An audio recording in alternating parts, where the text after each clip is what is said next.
Halo guys, apa kabar? Sebelumnya tampilan status WhatsApp yang kita gunakan adalah bulat seperti ini. Dan di sini saya akan rubah status WhatsApp-nya menjadi seperti ini.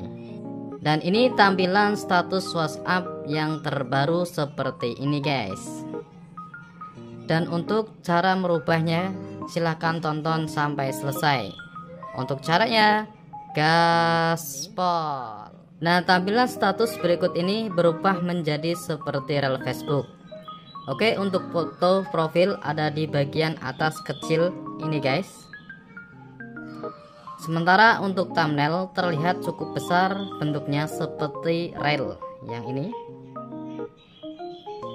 Dan di sini saya menggunakan WhatsApp original guys, bukan aplikasi WhatsApp lainnya. Dan caranya silahkan kalian ikuti cara ini ya guys ya. Di sini pastikan kalian sudah mengikuti saluran ya.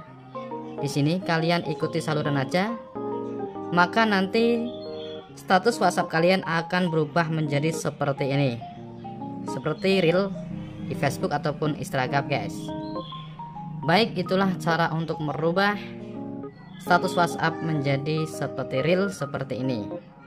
Oke, terima kasih sudah menonton video ini, semoga bermanfaat. Thank you.